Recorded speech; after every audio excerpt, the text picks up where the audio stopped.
Hello everybody and welcome to the Irregular at Magic High School Season 2 Episode 7 Anime Review. This was a good episode, I thought. It was a really good episode. The first bit, we had all the funnies, very funny. Shoutouts to Honoka for just all the faces. All of her faces were good. Like, whoever was in charge of Honoka's faces, give that man or woman a raise because they did a very good job. And in the second half, we had our favourite pastime, watching people's arms getting blown off, and other limbs, probably. I don't remember, it was pretty cool. You do forget at times that people do have their body parts blown off quite often in this show. I remember there was a dude who had his leg blown off in Season 1. Specifically, I remember that. There was probably other stuff too, but that's just what I remember off the top of my head. But anyway, let's crack on and jump into the episode and see how everything went down and do this thing.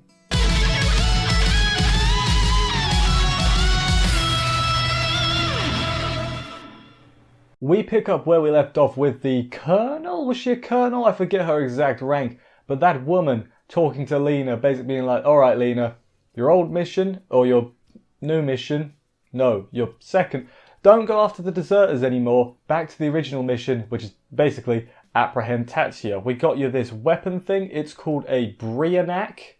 I guess, I kind of see it as like a magic railgun laser type thing. It was pretty brutal, let's just go with that much. And then she also tells them, don't worry, we're going to have the rest of the team also attack Tatsuya. We have a plan here. This is going to work. Just nothing can possibly go wrong. Lina, just do as you're told. So because of the thing later on that happened, is the colonel not part of the American military? Is she like some splinter group? Not splinter group, but a second group? Because when he was talking to the old man later, I'll get to it a bit later on as well, but I guess they were like using Lina. It's kind of how I see it. Could be wrong though. Could be wrong. So then we go to the robot Pixie incident. You remember Pixie, the robot that the parasite got inside of, the robot made. That's right. It like emitted some magic energy at some point. So Team Tatsuya goes to go and investigate. This morning, what happened? Or this morning in universe time. I probably shouldn't have specified. That was pretty obvious. She accessed the school server looking for something. What was she looking for? We'll figure it out. Shutdown didn't work. She just kept reactivating. You know, she was a persistent robot. Let's just go with that. In order to stop her, they had to shut down the whole system. So they brought in, the teachers don't know how to deal with this, or they're just not going to. So I guess Tatsuya will have to do.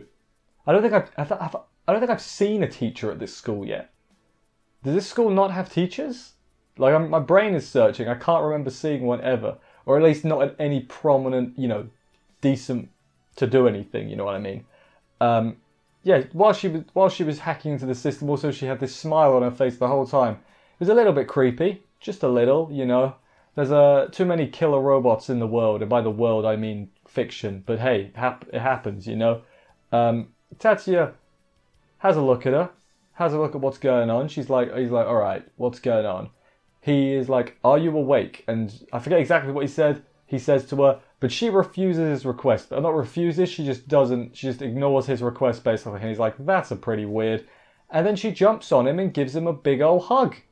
And I'm just thinking, how does that work? Why has the robot parasite got the hots for Tatsuya? And I was really confused. They do explain it though. So, turns out, also, when she jumps on him, Miyuki and Honoka have just these look on their face like they're gonna, like Honoka looks all pouty and Miyuki looks ready to kill a bitch, basically. Which, yeah, that's pretty accurate. He saves it though, because he's like, oh, if I had moved out the way, then she would have hit you, and I was just protecting you. And then they're like, oh yes, good job, Ni-sama or Oni-sama, whatever sama. She sits on the table like he asked this time. He gets Mizuki to have a look with her magic eyes and whatever. When she's a bit confused because she sees the parasite. She's like, it's the parasite. And then she's like, this is weird though. Looks around at Honoka, looks back at the things like, they're the same. They have the same waves. Was it waves? Same pattern. So basically, the parasite is sort of copying Honoka's thoughts, right? It seems to be, well, what I think it's from when Tatsuya gave her the earrings or the bracelet, whatever it was. We gave her the present, the light emitted and it went to the robot. I guess that was like her thoughts and feelings getting sucked into the robot parasite. It's kind of how I see it. Also, she can telepathy and answers all the questions which is good. Tatsuya has a lot of questions. So they lose memories when they switch host, basically. So this parasite doesn't remember what the bad parasite or like the bad body was doing, because this one is just a robot with Honoka. It's like a Honoka clone in a robot body, kind of. I'm probably way off, but that's kind of how I assume it what it is. She wants to be his subordinate, and Honoka's just like, oh god, stop talking, stop, because basically the robot Pixie, as it shall now be known, she. Is it a she? We'll call it a she because it looks like a she. Let's just go with that. Yeah, she's basically spreading all of Honoka's deep dark, some of this is dark, deep dark thoughts to everyone, basically, about how she wants to be Tatsuya's subordinate and a load of other things. Basically, the parasites are given the wishes by their host. But in this case, instead of the host, it was Honoka's thoughts and feelings that are giving it the wish. So because of that, it wants to be with Tatsuya, because obviously Honoka does. I think I got that right. And then at the end, he decides, okay, no more psychic powers. Because she was like, talking's hard, and he's like, no telepathy. And then she's like, alright, I guess I'll talk then. Fine. Screw you, Tatsuya. No, this section was fun. This section was made to me by Honoka. Like, it could have been a really boring exposition-y section, but Honoka's face in the background all the time, that whoever made that call, that was a good call, because it was really funny. Like, I am totally on board with that. That's a good decision right there. But I guess that also answers the question, who is the Honoka lookalike in the opening? I guess it's Pixie the robot. That makes sense now. I had no idea who it was at first. I was like, who is that? But we got our answer, so that's good. Will Pixie stick around for a long ass time? Who knows? Maybe. She's a good guy now, I guess. She's part of Team Tatsuya, sort of. Extended Team Tatsuya, maybe not main Team Tatsuya. You know what I'm saying, guys. So then Tatsuya drops Miyuki at her piano lessons. I want to say it was piano, although it's not really too important. But I think it was piano lessons. Tatsuya then goes to have a cup of tea, cup of coffee. Goes to just chill by himself. He senses the people after him. Yeah, you know, this is Lina's attack squad, by the way. Yeah, Tatsuya is ready for the gunmen when they come in. They open the door and he's just pointing the gun at the door. God knows what the clerk, the bar owner, whatever they were, the cashier, that's the word I'm looking for. Gosh knows what they must have been thinking when Tatsuya pulled out a gun and pointed it at the door. Maybe it happens a lot. They have a cool fight. It is a cool fight. They're enhanced humans, it turns out. Tatsuya has a look using his eagle vision, we'll call it. And basically these dudes have got so many enhancements that they've only got a few years left to live. They're basically a Suicide Squad. Joker, get out of it. He wasn't in it, was he? He's not proper. The other one, Harley Quinn, get out of here. This is the real Suicide Squad. However, though, Tatsuya still beats them all because he has power of gun. Doesn't matter how enhanced you are. Bullet still kills. So, Tatsuya, good job with the bullet, by the way. And then out of nowhere, he almost gets eviscerated by a magic laser beam out of nowhere. It was Angie or Lina. I guess it was Angie form this time. Should I just stop saying Angie because it's just Lina at this point? Let me know. If you think I should just stick to one name, tell me. Or if you're like, no, switch when they switch. I'll do either. I don't mind, really. But yeah, Tatsuya, he gets blasted. Tatsuya gives chase after her, and then we learn that she's actually not following the plan that the Colonel, ? Had outlined. She's doing things on her own. She reverts from her camo into just regular blonde Lina form and is like, Tatsuya, surrender. And he's like, no, I'm not going to do that. And then she Briannacs his arm off. Tatsuya missing an arm, he never grows his arm back. But no, yeah, she's trying to get him to surrender, basically, because she really doesn't want to kill or take him in, because friends, damn it. I guess she also has the hearts for him. But friends, first and foremost. He says he refuses to be a guinea pig because he doesn't want to be experimented on or nothing, which is fair enough. I think that's good. And Lena's just kind of like, I'm just following orders, kind of, but I want that Tatsuya D. So he regrows his arm and knocks the Briannac aside because she's like caught off guard because it's like, I definitely took his arm off. Why is his arm back? He then takes her arm off as like a revenge with his bullets. I forget if he jams the Briannac. I forget exactly what he does. He might just knock it aside, actually. Then he takes her arm off and tells her, as she's, passing out from the pain, because, you're missing an arm now, girl. He tells her, you should quit being a soldier because you're way too soft. You're not fit for this job, which is a bit harsh, but in a way, it kind of makes sense, you know? You got to follow orders. You can't, bring personal feelings into it, which is exactly what Lina did. And, they might have beaten Tatsuya if they had stuck to the plan, but because of Lina, they didn't. I'm glad they didn't. Because I like both. I like Lina and Tatsuya, I'm going to be honest. I think they're both pretty cool. They both have the same-ish cool factor to them. Even if Lina's not as cool as Tatsuya, obviously. There are very few people that are. Tatsuya then decides to leave and fill the old man in on everything that happened. I forget exactly who the old man actually is, which I feel bad about, but hey, there's a lot of characters. Some are going to slip through the cracks. But also, we see some things he did also. He healed Lina, backed up the data from the truck, and also deleted it after he left.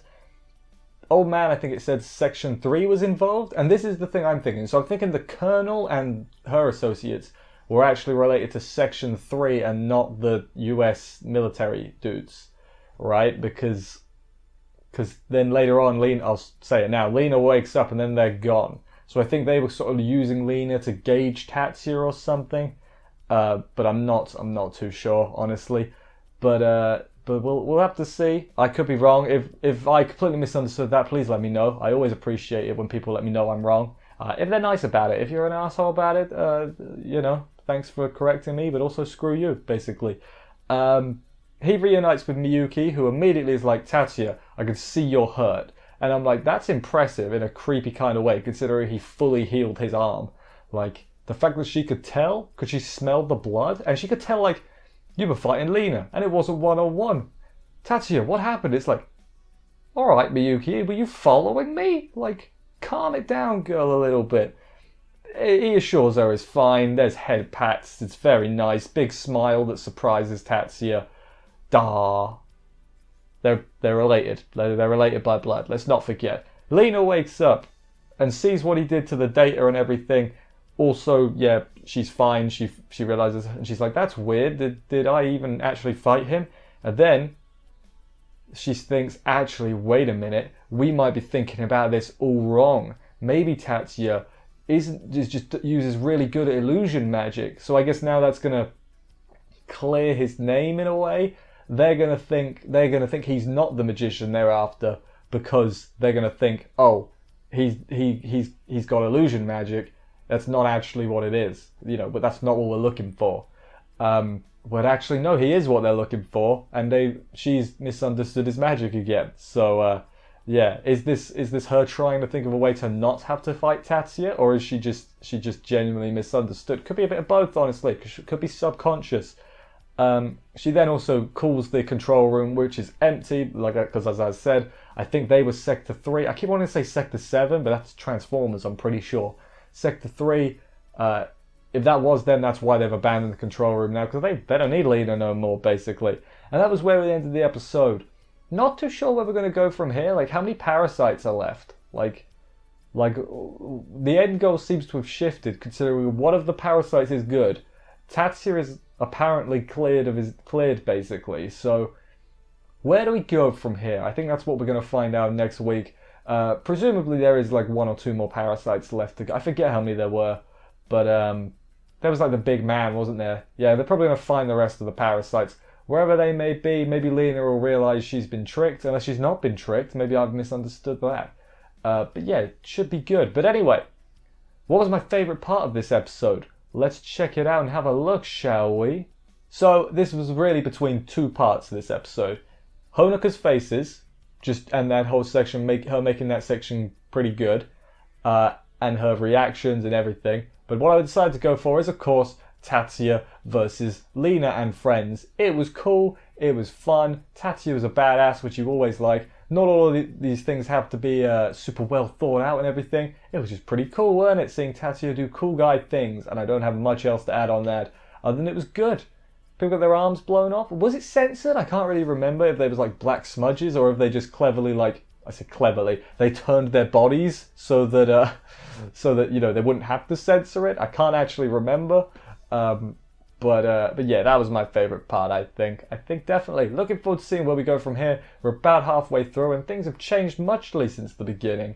But let's see where we go. Let's see where we go. Anyway, thank you everybody for watching this review. I hope you enjoyed it. If you did, please consider subscribing and stuff. For more reviews, that would help me out a lot. I will see you next week for another episode of this. Take care and bye, guys.